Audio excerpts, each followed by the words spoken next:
प्रिय मित्रों नमस्कार। सभी ज्योतिष प्रेमियों को भी नमस्कार। जो सभी लोग आप वीडियो देख रहे हैं सभी को बहुत बहुत नमस्कार।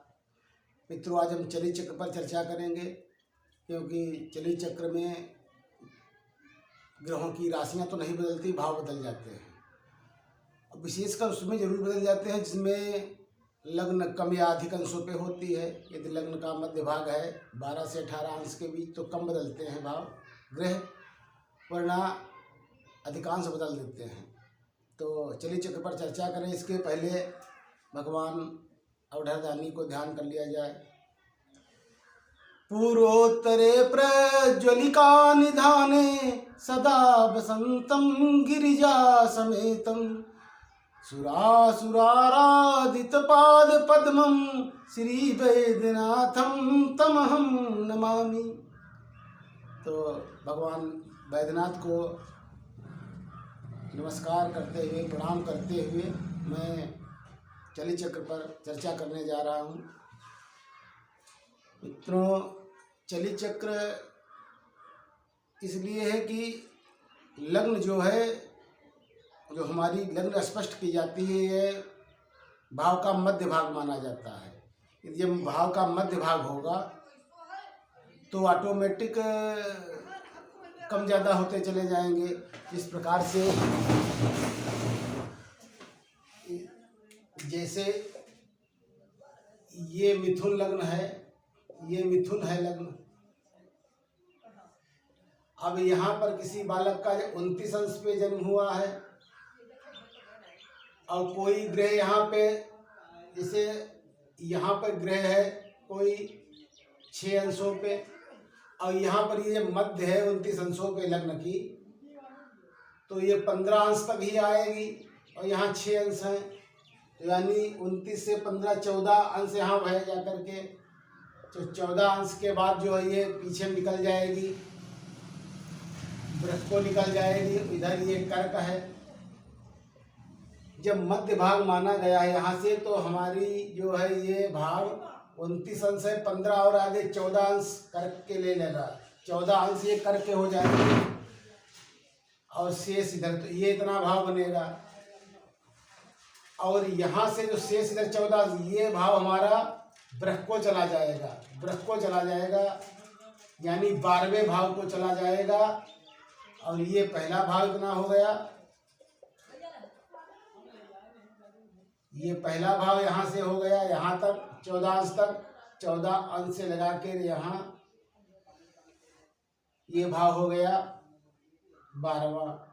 तो लग्न, अरे इस प्रकार से आप देखिए कि जैसे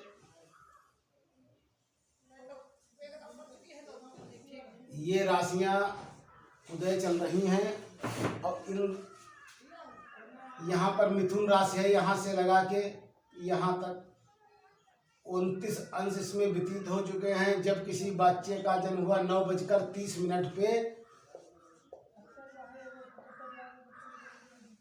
यहाँ पर जब जन्म हुआ 9:30 हुआ था, उस समय 29 अंश व्यतीत हो चुके थे, 1 अंश शेष रहा था। उसके बाद कर्क, यद्यपि लग्न का उदय होता उसके बाद कर्क यहाँ होती है, मिथुन के बाद कर्क, कर्क के बाद सिंह, कन्या, तुला, वृश्चिक, लेकिन इसके बाद ये कर्क उदय होगी 29 अंश, क्योंकि सूर्य के सापेक्ष उल्टा गति होने के वजह से ये इसमें उल्टा दर्शाया जाता है कि 3 4 5 6 उल्टा, जब इधर से होना चाहिए।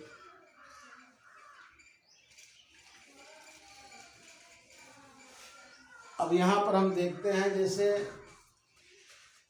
लग्न में हमारे यहाँ पर राहु है, इसमें लग्न में राहु है। यहाँ पे जब लग्न में राहु है और राहु इसमें दिया गया है 6 अंश पे,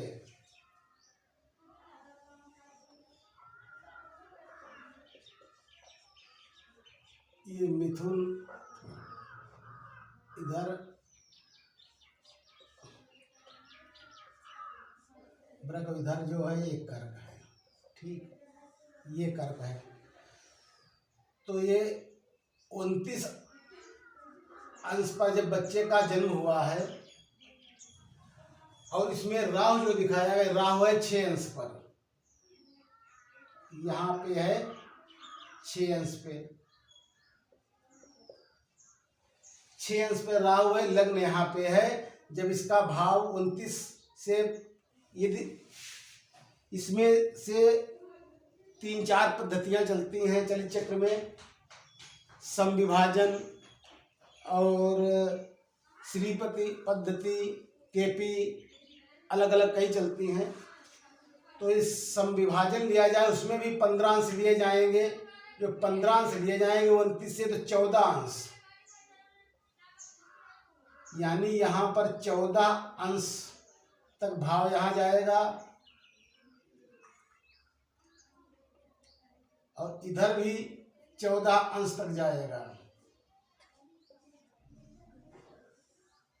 ये भाव इतना पहला भाव बना जा करके, अब देखते हैं, देखने से लग्न में प्रथम भाव में राहु है, लेकिन चलित चक्र में ये प्रथम भाव से बाहर हो गया, यहाँ से वृक के 14 अंश, ये दूसरा यहाँ पर भाव बना जा करके ये 12वां भाव हो गया। तो हमने देखा यहाँ लग्न में स्थित ग्रह है, लेकिन फल ये यहाँ पर 12वें भाव का देखा, क्योंकि जिस भाव में ग्रह चला जाएगा उसी का अधिक फल देता है, न्यून फल देता है जिस भाव में जन्मकालिक होता है।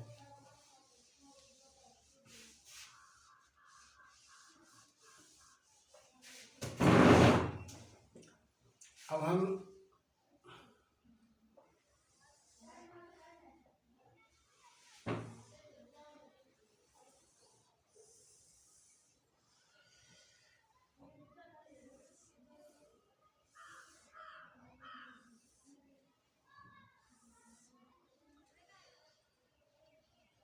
इसमें एक हम बताते से ये है, इसकी संधि थी 3, 13, 28, 56, ये 3, 13, 28, 56, ये प्रथम भाव द्वितीय भाव की संधि थी। अब यहाँ पर भी संधि लिखना है, ये संधि 4, 10, 40, 4। अब यहाँ पर इसलिए इसको इस प्रकार से चक्र नहीं बनाएंगे, इसको हम इस प्रकार से बना लेंगे।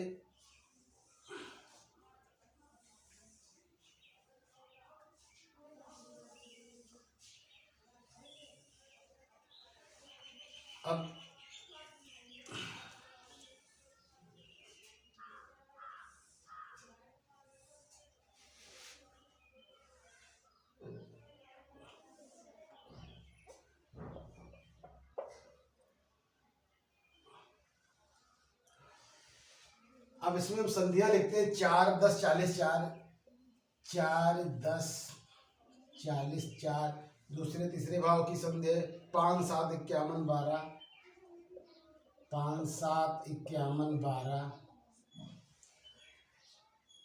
6, 7, 51, 11, 6, 7, 51, 11।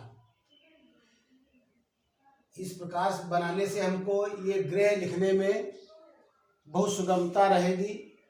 वैसे आप बना लेंगे, कभी कभी भ्रमवश जो है इधर से उधर हो जाते हैं, जब ये हमारा लिख जाएगा तब भ्रम नहीं रहेगा कोई।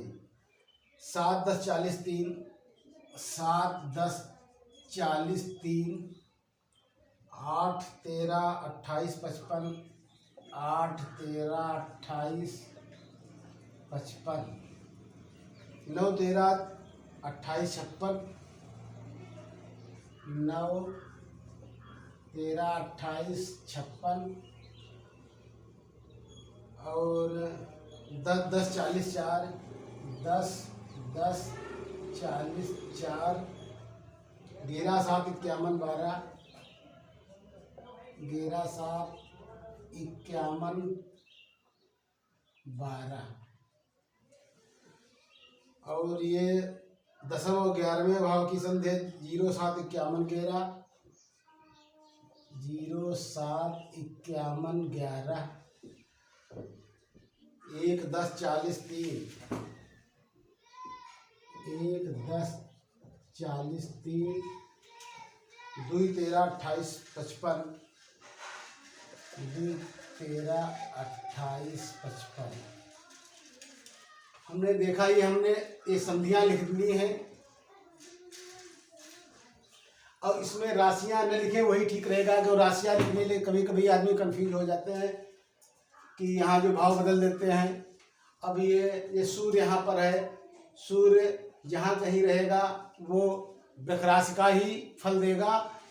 भाव उसके बदल जाएंगे, चाहे यहाँ हो चाहे यहाँ हो चाहे यहाँ आ जाए। लेकिन अब इसमें देखिए कि सूर्य हमारा है 1 0 31 20 1 24 40 4। हमने दो प्रकार से लिखा है। सूर्य 1 0 अंश 31 यानी 1 अंश 2 अंश पे होता है, 24 अंश पे होगा। तो देखिए यहाँ पर सूर्य 12वें राशि में दिया गया है। जन्मकालिक सूर्य 12वीं राशि में है। जब चलित चक्र में देखते हैं, चलित चक्र जो एक राशि 10 अंश तक, जब एक राशि 10 अंश तक ही, इसके बाद 12वां भाव चालू होता है, 11वें भाव 10 तक ही है। और हमारा सूर्य 1 0 दिया है यानी एक भी अंश नहीं है। तो यहाँ पर सूर्य यहाँ दिया है, यहाँ पर सूर्य वहां होकर चलित में सूर्य यहाँ आ जाएगा। और यदि यही सूर्य 1 24 अंश में होता, यदि 24 अंश में होता तो 10 अंश के ऊपर हो जाता और ये सूर्य यहाँ चला जाता। ये 24 अंश में होता तो सूर्य यहाँ चला जाता। इसी प्रकार से हम देखें,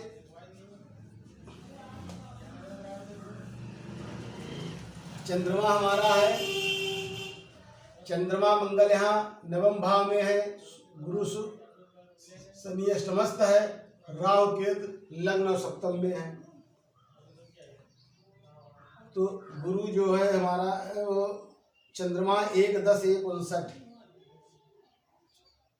10 6 1 59 ये चंद्रमा है। राशि अंश कला निकला। अब देखिए 1 10 और जब यहाँ राशि है 10 10 के बाद नवम राशि चालू होती है। यहाँ चंद्रमा 1 राशि 10 राशि 6 अंश है, इसलिए चंद्रमा यहाँ आ गया इसमें। फिर हम बुध को देखते हैं। बुध है हमारा, जब 10 राशि 10 अंश पार करे, 10 अंश पार हो जाते हैं, चंद्रमा 9 राशि में हो जाता है। तो हमने देखा यहाँ पर परिवर्तन हो गया इसका। हम उसका बुध देखते हैं। बुध है 1 12 44 20 1 12 44 20 ये है बुध। और अब 1 10 तक ये 11वीं राशि 11वां भाव था, उसके बाद 10 अंश के ऊपर 12वां भाव हो गया और ये 12 अंश है, इसलिए बुध यहाँ पर चला गया। बुध अपने स्वस्थान पर चला गया। इस प्रकार से हम चंद्रमा मंगल बुध मंगल देखते हैं। इसमें हम मंगल यहाँ 12वीं राशि में मंगल दिया है 10 7 27 20। मंगल हमारा है 10 7 27 20। अब यहाँ पे अंश है 7 और मंगल यहाँ पर 10 7 है और यहाँ पर 10 10 के बाद नवम राशि चालू होती है, इसलिए मंगल यहाँ पर आ गया। तो हम देख सकते हैं जो कुंडली विश्लेषण की जाती है, चलित चक्र का ध्यान में दिया जाए तो यहाँ पर देखने से नहीं मालूम होता है कि इस जातक में मांगलिक दोष है, जबकि यहाँ पर भाव बता रहा है इसमें मांगलिक दोष है। 1 2 3 4 5 इन 5 स्थानों में गए ग्रह मंगल चला जाता है तो मांगलिक दोष माना जाता है। जब यहाँ देखने से नवमस्थ है, यहाँ अष्टमस्थ हो गया और अष्टमस्थ होने से ये मांगलिक इसका जब फल देगा तो स्वाभाविक मांगलिक दोष में लग जाएगा, लेकिन देखने से नहीं लगता। तो यही सब कभी कभी विश्लेषण करने में त्रुटियां हो जाती हैं, हमारे फलादेश खराब हो जाते हैं, गड़बड़ हो जाते हैं। फिर हम इसमें गुरु को देखते हैं तो गुरु हमारा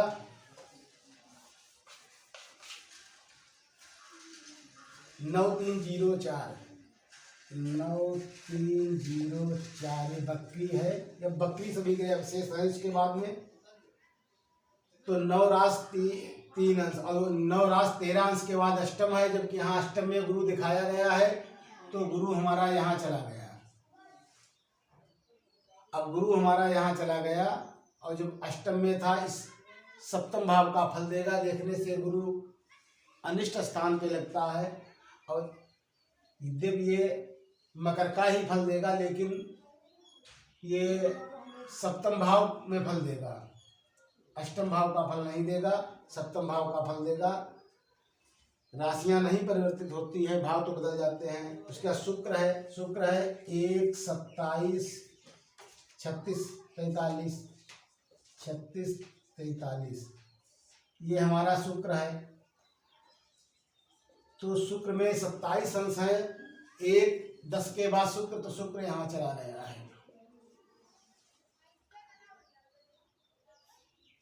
तो हमने देखा कि शुक्र लग्न 29 अंश थी, लग्न के यानी जो लग्न के समीपस्थ अंश जिन ग्रहों के हैं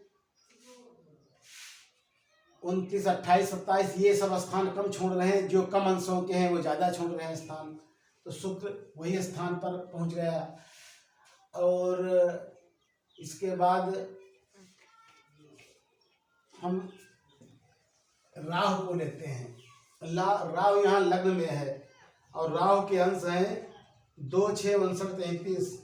राहु जो है, राहु के अंश राज अंश कला विकला, ठीक। 2 6 59 33 2 6 59 33 ये राहु है। अब इसमें देखते हैं 2 13 तक तो द्वादश भाव है और ये 2 6 है। जब 2 6 है और 2 13 के बाद ये लग्न में प्रथम भाव का फल देगा, तो इसलिए ये राहु यहाँ चला गया। हमने देखा कि राहु वहाँ चला गया और राहु के सीधे केतु हो जाएंगे कि वो भी 600 हो जाएंगे।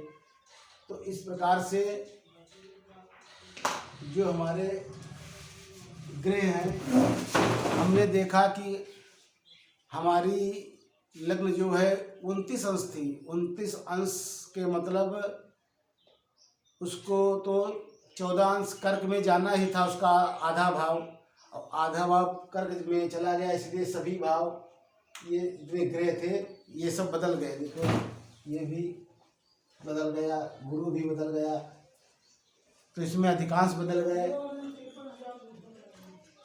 राहु भी बदल गया। तो जबकि श्रीपति में दसम भाव निकालने के बाद मानते हैं, पुरानी पद्धति हमारी संविभाजन पर चलती है, जो 15-15 अंशों पर, लग्न के बाद 15 अंश इधर 15 अंश दूसरे तरफ, उसमें दसम भाव निकालने की जरूरत नहीं है। लेकिन श्रीपति पद्धति है अथवा और केपी की है, इसमें सब में दसम भाव से तो 1 अंश का उसमें परिवर्तन होता है, 1-1.5 अंश तक होता है। 13 से 17 के मध्य अधिकांश चली चक्र में परिवर्तन होता है, वैसे इतना नहीं होता है। तो मित्रों,